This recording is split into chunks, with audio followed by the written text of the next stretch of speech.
Bon, maintenant, nous allons créer un produit variable. Un produit variable, c'est un produit qui a plusieurs couleurs. Vous voyez? Donc, là, on refait notre exercice tout simple. On met un nom pour euh, le produit, disons fauteuil,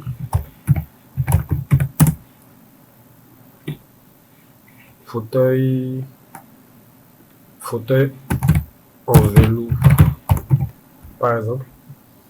Donc, on vient en bas. Comme je le disais, on laisse la partie description pour ne pas encombrer le client de texte. Donc, juste après ça, on revient dans Gemini.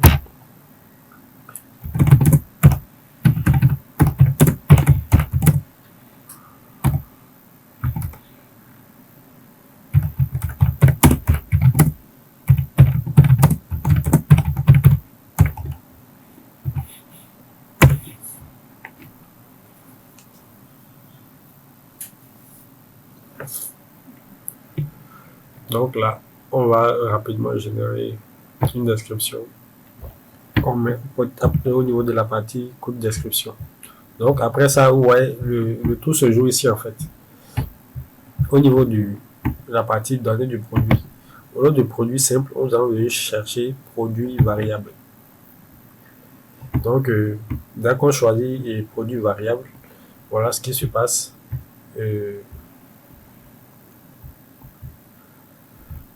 Bon, déjà ici, si vous avez le poids du produit, vous pouvez le mettre ici, bon, disons 4 kg, dimension, la longueur, disons 50 cm sur 50 cm, 50 cm sur 60 cm. Mon produit lié, on essaie de trouver des produits. En tout cas, et ce volet-là est très important, il faut toujours le faire. Moi, je prends canapé. Bon. En tout cas, à vous de voir. Vous essayez de voir des produits qui sont liés et à la chose qui pourrait intéresser le client au cas où.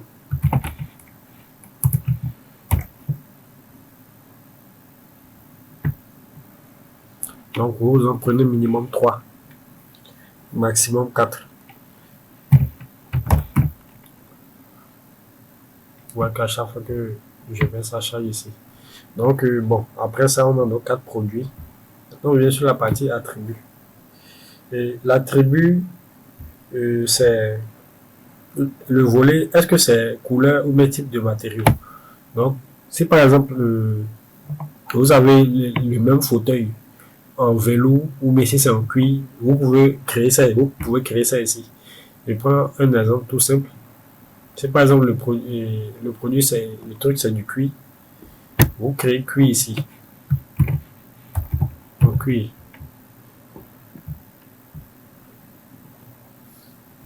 S'il y a velours aussi, vous pouvez mettre velours.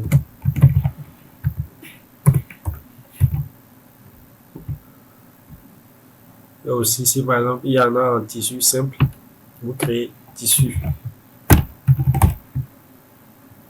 Ouais. Donc ça dépend, ça dépend. Donc vous pouvez créer soit, euh, comment on appelle, le type de matériau ou bien la couleur. Donc ici, on va partir maintenant sur la couleur.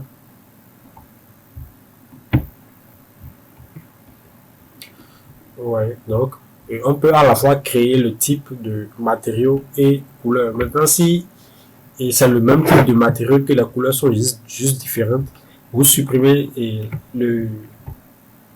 la variation type de matériau, vous supprimez ça tranquillement ici. Mais si c'est que vous voulez utiliser les deux, voilà, vous pouvez créer les deux systèmes à la fois et le client aura vraiment le choix. Maintenant, par contre, si c'est juste la couleur, ça sera juste à titre d'exemple. À vous de voir si vous pouvez faire si vous voulez faire les deux, vous faites les deux. Maintenant, par la suite, vous allez comprendre comment ça va se passer.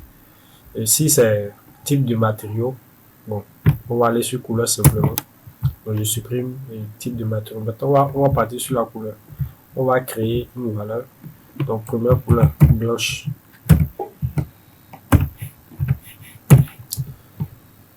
Donc, chaque couleur qu'on veut créer, il faut la faire ici. On va encore créer une nouvelle valeur, noir.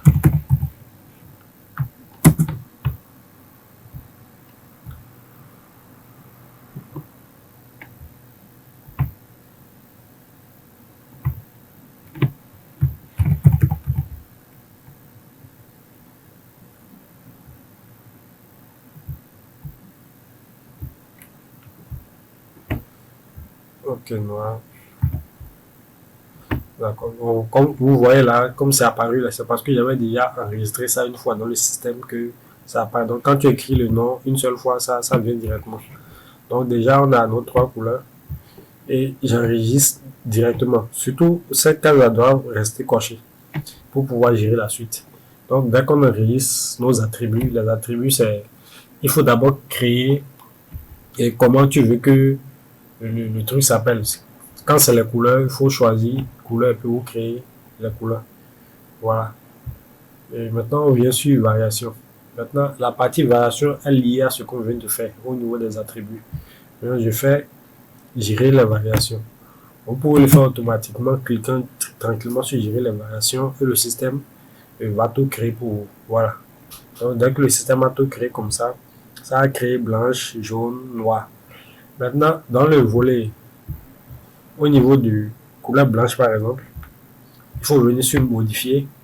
Il faut maintenant ajouter ici la photo de la couleur blanche du produit. Donc, vous devez avoir toutes les couleurs du produit concerné. On va partir sur ceci. Disons que je considère ceci comme du blanc. Donc, je choisis, par exemple, ce fauteuil, ça, c'est la couleur blanche du produit. Vous voyez. Et là, maintenant, on va mettre un prix. Donc, comme j'avais expliqué tout à l'heure, vous pouvez créer le double prix, le prix régulier et le prix promotionnel. Donc, pour ça, je peux mettre, par exemple, le prix régulier 50 000. Et maintenant qu'actuellement, c'est à promo à 20 000 francs. Bon, c'est exagéré, mais c'est pas grave. C'est juste pour le test.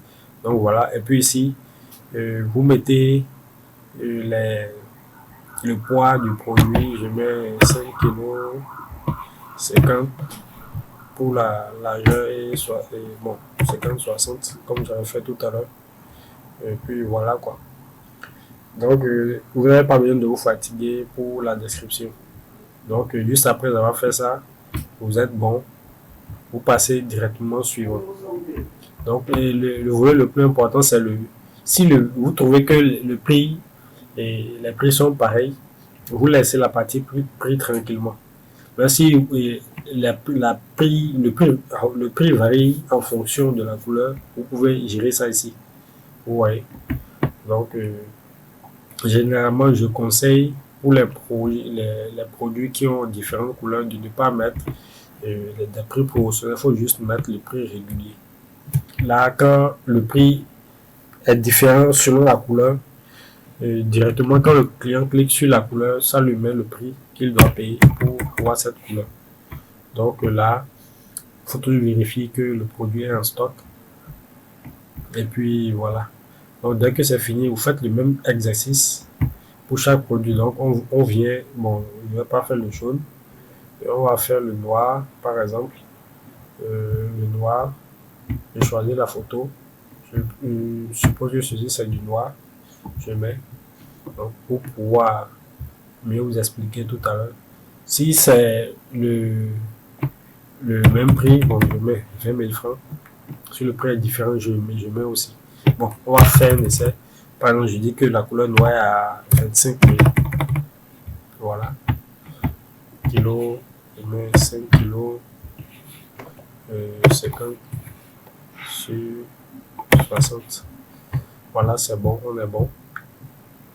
Bon, pour le jaune aussi, je vais essayer de créer quelque chose. Bon, juste et pour le fun. Bon, voilà, je vais mettre ça comme jaune. Puis là, on est bon. Pour le prix, il est obligatoire de mettre le prix parce que souvent, il y a certaines couleurs dont le prix est différent. Donc, d'accord, on fait ça, on est bon. Pour les trois produits, on enregistre tranquillement. Donc, dès que c'est enregistré,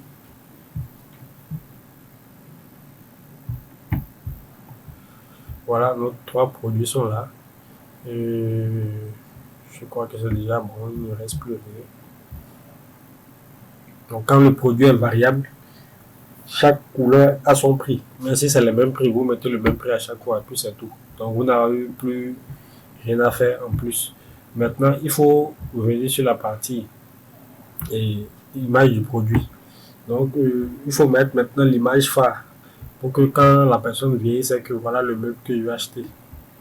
Ouais, bon, juste pour faire un peu de différence. C'est souvent mieux d'utiliser l'image, exactement l'image qui a été utilisée pour représenter la couleur, pour présenter le produit. Maintenant, si vous voulez présenter une photo beaucoup plus globaliste qui montre vraiment la manière dont le produit va se présenter, vous pouvez aussi choisir l'image concernée. Donc voilà, comme je l'avais dit, pour ajouter une nouvelle image, vous venez juste ici, vous sélectionnez le fichier et puis c'est bon. Donc là, dans notre cas, on est bon à choisir, on a défini la photo phare, l'image du produit qui va s'afficher officiellement sur le site. Et puis voilà. Maintenant, par contre, dans ce cas-là, je ne vous conseille pas d'ajouter des photos dans la galerie. Il faut laisser ça comme ça tranquillement. Donc, on choisit la catégorie. Si la catégorie n'existe pas, vous cliquez ici pour ajouter tranquillement la catégorie. L'étiquette du produit, c'est TDL, truc de luxe. Voilà, de choisir la marque. Et puis c'est bon. Nouveau produit ajouté. Vous n'avez jusqu'à... ouais, ici, le lien n'apparaît pas encore. Mais là, dès que je vais cliquer sur publier, il y a le lien qui va se créer en fonction du titre. Donc ça va créer, voilà, truc de luxe pour dire le produit, fauteuil en velours. Voilà, maintenant si c'est que il y avait déjà un produit ajouté au site qui avait le même titre, ça allait créer fauteuil en velours 2. Ouais, c'est un peu ça. Maintenant si vous voulez modifier le lien, vous pouvez le modifier ici tranquillement. Donc vous cliquez sur modifier, puis c'est bon, vous faites OK. Donc on essaie de voir ce que ça a donné.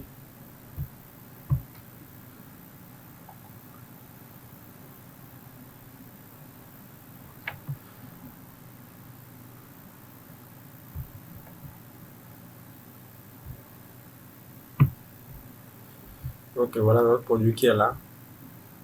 Donc officiellement, vous voyez ici, il y a entre 20 000 et 25 000. Ça veut dire que le même produit, vous pouvez l'acheter à 20 000 francs, à 25 000 francs en fonction de la couleur que vous allez choisir. Donc quand on clique sur le produit et puis on entre dedans, vous voyez ici, le client peut choisir la couleur qu'il veut acheter. Voilà. Dès qu'il clique sur la couleur, le prix s'affiche pour lui dire ah, ce produit c'est tel prix, ce produit c'est tel prix. Donc voilà un peu comment ça se présente. Donc il choisit la couleur qu'il veut. Voilà. Et c'est la couleur qu'il choisit qu'il ajoute au panier. Voilà les détails. Apparemment, un instant, il y a la partie description qui ne s'affiche pas.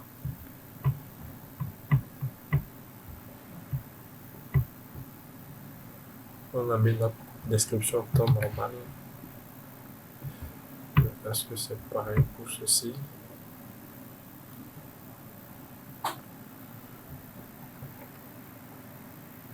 Ah ok, c'est normal, c'est moi qui faisais information complémentaire. Voilà, normal. Ok, c'est normal que ça affiche comme ça. Ce que je cherchais plutôt ici, je cherchais autre chose à côté de l'information complémentaire. Donc voilà. Maintenant, si c'est que le client a acheté et puis il a laissé des avis, et on peut voir les avis ici. Mais actuellement, dans notre cas, il n'y en a pas. Donc si le client veut laisser un avis, il met juste ses informations et puis voilà. Donc il met son avis, son nom, son adresse email et puis il peut soumettre automatiquement. Donc voilà un peu comment ça se présente.